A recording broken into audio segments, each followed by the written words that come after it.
The quote we chose this week is, "It's your world too. How will you change it?" Now, when I wrote this quote, it was right after that I had learned of the um, 5 Marines and um, the sailor who were killed by a gunman. And I thought, um, it was an act of violence by one person. But I don't believe this is the kind of world that we want to live in. I don't want to live in this kind of world. I don't want my grandchildren to live in this type of world where, these random acts of violence are normal, basically normal anymore. So my thought is this is our world. This is our world. If we don't like what's happening, how are we going to change it? And I don't mean literally the big world, the whole world. I just mean our world.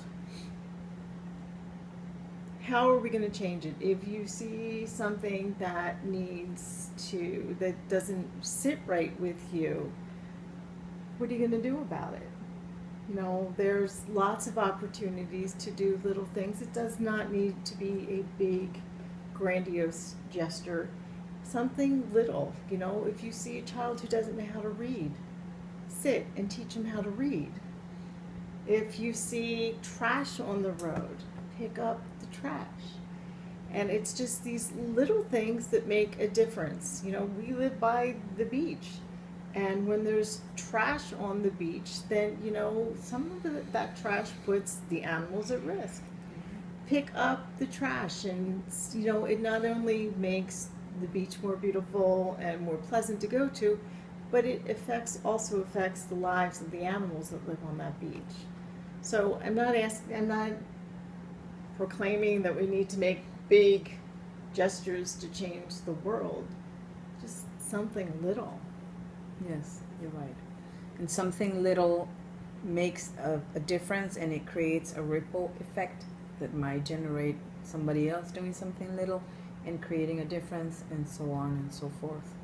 And when you say the world, or when we say the world, it seems like so big that we feel that right now, instead of sitting here, we should be trying to feed the people in Africa, for example, in some country in Africa where they need it. And then it makes you feel useless if you can't, if you have the means or the ideas on how to do this. But the world literally means your own world. And like I said at the beginning, if you make a small difference in your world, then you create that ripple effect. And I really wish that media would focus on good things also, because we have to report, we have to inform the world of the things that are going on, but we never inform the world of the good things that are going on, and we don't focus as much on those, and we don't dwell on them as much as we do on the bad ones, where everything is about this gunman or whatever had happened, and there might be somebody doing something really good for 5 Marines and nobody's reporting that. So I wish that we would focus more on talking about the positive things that can actually make a change in the little world we live in.